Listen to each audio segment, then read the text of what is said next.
This video essay will be looking into the 2023 television adaptation of the video game The Last of Us by exploring its use of intertextuality, which is the practice that offers readers a cognitively grounded frameworks for hands-on stylistic analysis of intertextual connections, as well as convergence culture, which represents a cultural shift as consumers are encouraged to seek out new information and make new connections among dispersed media content. Through these concepts, this video essay will focus into the success of this adaptation and how it was able to maintain a similar story to the source material, but also allow for some changes within the story and its characters. Going back to 2013, the first version of The Last of Us was released by the video game company Naughty Dog. The game is an action-adventure story written by Neil Druckmann that follows the events in which, after the world crumbles into chaos from the emergence of a new deadly fungus infection, we follow Joel Miller as he's given the task to deliver Ellie, a young girl who's immune to the virus, across a post-apocalyptic United States. Joel previously lost his own daughter on the day of the outbreak and now lives as a husk of a man who spends his days smuggling in a quarantine zone run by the last remnants of the government power, which makes his eventual journey with Ellie a new reason for him to live. This game is especially noteworthy for its complex treatment of the breakdown of human morality in the aftermath of a global pandemic. The main theme of The Last of Us is how love can persevere into anything, but can drive us into doing the wrong things for the people we love. The first game is widely appreciated among critics and received ratings of 95% from GameSpot. It's also a rare instance of a video game being remastered twice, with the recent remaster being released in 2022. Which shows its continuing relevance today, and not to mention the numerous fan-made videos that receive millions of views.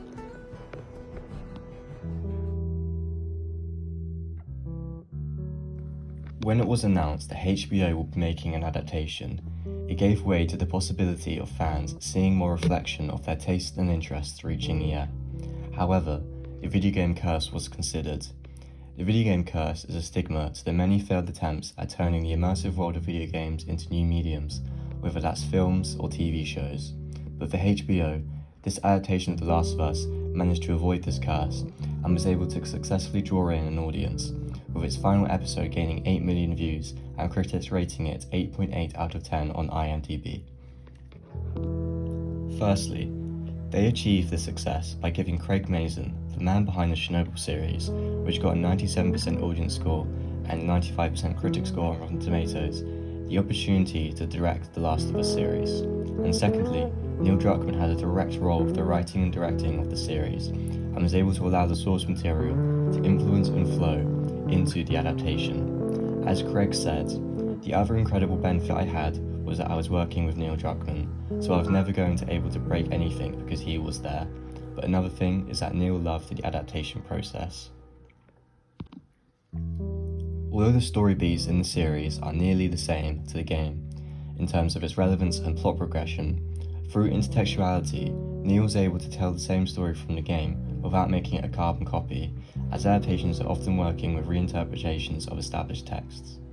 Neil reshaped how these story beats played out by reinterpreting the events as well as adding new characters. One example of this is Bill and Frank. In the game, Bill is a very temporary character who helps Joel and Ellie find a car so they can continue their journey. He receives a very small amount of screen time and little backstory, and Frank is mentioned very briefly.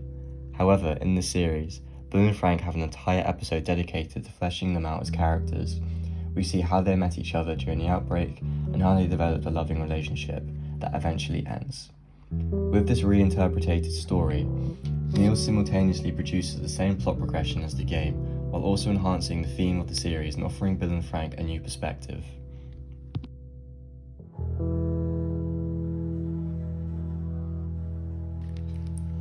The same reinterpretation is done for Henry and Sam. Their relevance is to help Joel and Ellie escape a city that's run by a militia group. Henry and Sam in the game and the show have a tragic ending that plays out almost identically. But before this happens, the show adds a new character called Kathleen, who is the leader of the military group. Kathleen is hell-bent on finding Henry, as he is responsible for her brother's death. This new element of the story beat gives Henry and Sam more depth and realism. We see a side to Henry that we don't see in the game, making their eventual death all the more tragic. Adaptation can be an act of revision in itself.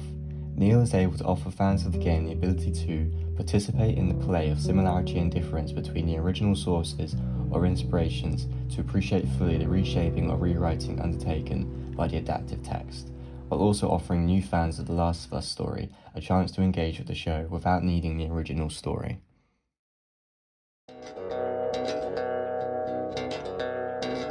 Neil acknowledges this convergence of cultures from the mediums of video games and TV shows, and how adaptations can involve the movement into a new generic mode or context by saying, "I told a compelling story about Ellie and Joel's journey in the interactive medium.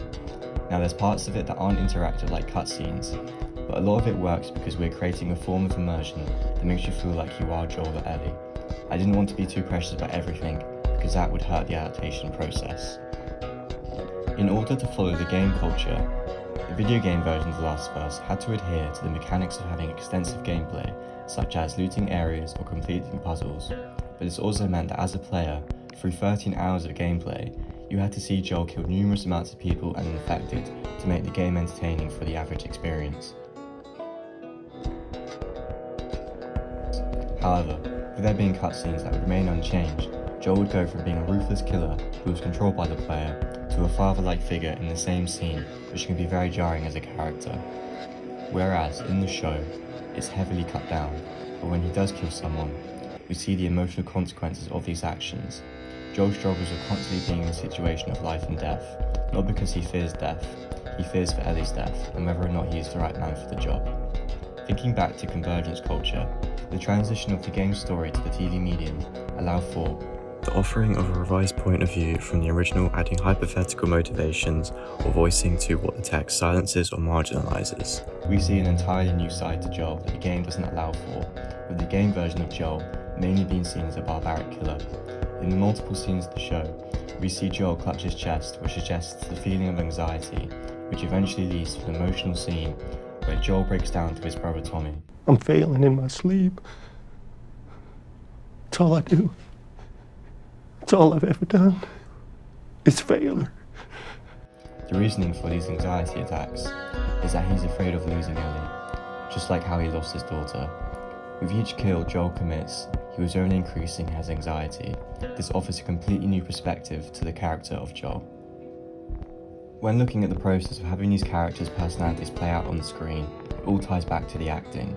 The video game uses motion capture, where the actors Troy Baker and Ashley Johnson and others perform their scenes in motion capture suits and had their entire external appearance changed in the final product. When The Last of Us is converted into the TV, Pedro and Bella Ramsey were given the acting role and were able to perform as themselves.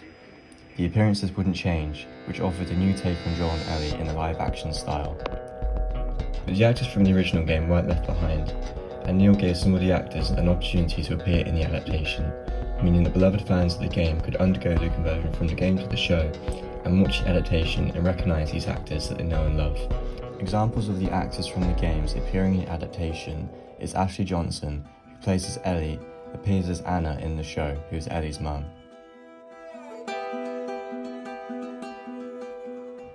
Troy Baker, who played as Joel, appears as James.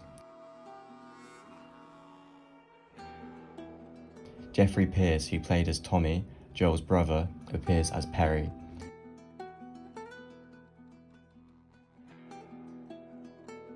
And Merle Dandridge plays as the same character in the game and the TV show.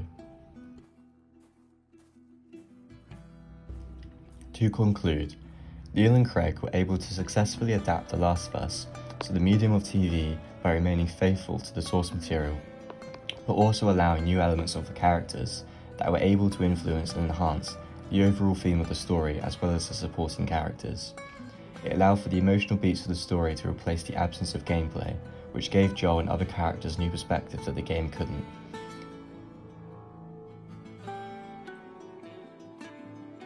I discovered the game during the first COVID lockdown, which is also the time of the sequel's release. The story became one of my favourites, with the majority of my time in lockdown being spent playing the game or even learning to play the guitar, which was a major part of the game's soundtrack and story.